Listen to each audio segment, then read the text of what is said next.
या कुटुंबाच्या बाहेर जाऊन लोकांना निवडून द्यावं लागेल, तरच या भागातला विकास कुठे ना कुठे त्या ठिकाणी होईल।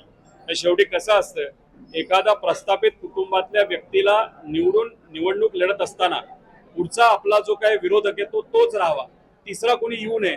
तिसरा आला तर हा दोन परिवार एकत्रित येऊन तिसऱ्याची वाट लावलेली आपण सगळ्यांनी तिथं बघितलेलं आहे। त्यामुळे ह्या संस्था असतात, त्यांचे कारखाने असतात, याच्यातून त्यांचं घर तिथं चालतं आणि त्यामुळेच कुठेतरी ही दुटप्पी भूमिका तिथं घेतली जाते।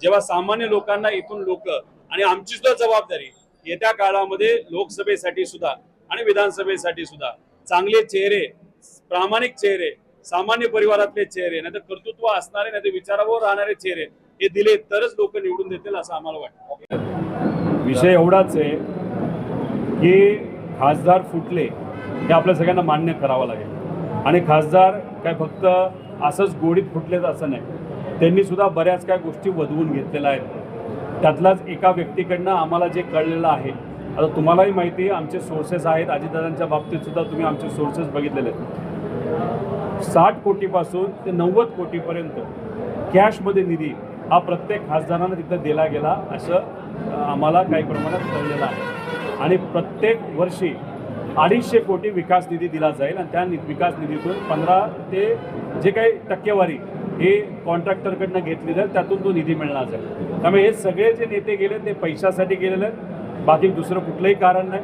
ह्याच्यात दुसरं जर आपण बघितलं तर महाराष्ट्र भाजप आणि केंद्र भाजप याच्यात एक वाद आपल्याला दिसतोय। एकनाथ शिंदे साहेबांना कुठेतरी पाठिंबा हा केंद्रीय भाजपकडनं आहे, राज्यातला भाजपकडनं नाही आहे। कारण एकनाथ शिंदे साहेबांची ताकद ही पूर्णपणे कमी करण्याचा प्रयत्न महाराष्ट्र भाजपकडनं देवेंद्र फडणवीस साहेबांकडनं आत्तापर्यंत केलेला आपण सगळ्यांनी बघितलेला आहे। त्यामुळे देवेंद्र फडणवीस साहेबांनी फोन केला नाही केला हे मला माहीत नाही, पण जे समीकरण आपण बघतोय त्याच्यामध्ये पूर्णपणे एकनाथ शिंदे साहेबांनी आर्थिक बळ लावल्यामुळेच हा शेवटचा खासदार तिथं फुटला असावा असं आमचं मत आहे। कारण शेवटी या पवित्र भूमीमध्ये तुळजा आईचं आपण दर्शन घेऊन वर्षभर प्रेरणा असते आपल्याला लढायची। विषय असाच आहे, एकतर मी जे ऐकलेलं आहे काही खासदारांनी असंही वक्तव्य केलं होतं की काही निर्णय जे कोर्टामध्ये प्रलंबित आहेत ते निर्णय कुठेतरी सकारात्मक पॉझिटिव्ह लागावेत, नाहीतर त्याच्यात न्याय मिळावं यासाठी सुद्धा मी निर्णय घेतला। पण निर्णय घेतल्यानंतर दुसऱ्या दिवशी काय झालं हे आपण सगळ्यांनी तिथं बघितलेलं आहे। विषय एवढाच आहे की न्याय प्रणालीचा वापर नाहीतर त्यांच्याबद्दल तुम्ही अपमानजनक जर बोलत असाल ते योग्य नाही आणि खरंच न्यायव्यवस्था अशा पद्धतीने राजकीय फोडाफोडीमध्ये सुद्धा जर सहभाग घेतात, सगळेच नाही पण काही, हे सुद्धा सामान्य लोकांसाठी घातक आहे। पण मग अशा पद्धतीने तिथं जर न्यायप्रणालीचा वापर केला जात असेल दबावतंत्र करण्यासाठी तर हा लोकशाहीसाठी योग्य नाही। मारेकरी कोणी स्पष्ट झालं तर बघा, स्पष्ट नाही झालं हे मला वाटतं।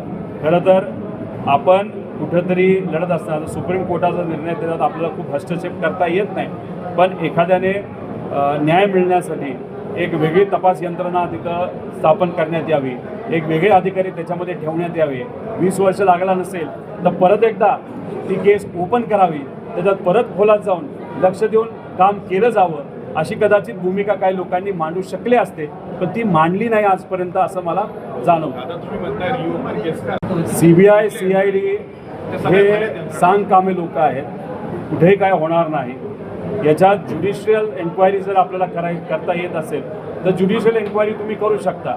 एक चांगला जज जो आज सेवेत नाही पण त्यांचं नाव चांगल्या दृष्टिकोनातून घेतलं जातं, त्यांना जर जबाबदारी दिली तर मला विश्वास आहे हे CBIला सुद्धा सांगू शकतात, CIDला सांगू शकतात, पोलीस यंत्रणा सांगू शकतात, माजी अधिकारी जे कोणी असतील त्यांना सुद्धा ते बोलू शकतात। एवढी ताकद ही ज्युडिशियल एन्क्वायरीमध्ये असते। अजितदादांच्या बाबतीत आपण जर बघितलं तर अन्यायकारक तपास हा दादांच्या बाबतीत सुद्धा चालू आहे। उद्या जाऊन असाच तपास लोक विसरले पाहिजे अशी कदाचित सत्ताधाऱ्यांची भूमिका असावी, पण आम्ही आहोत, आम्ही कुठेही तो तपास दुसऱ्या दिशेने जाईल हे होऊन देणार नाही। योग्य दिशेने अजितदादांचा तपास सुद्धा जाईल यासाठी आम्ही प्रयत्न करू।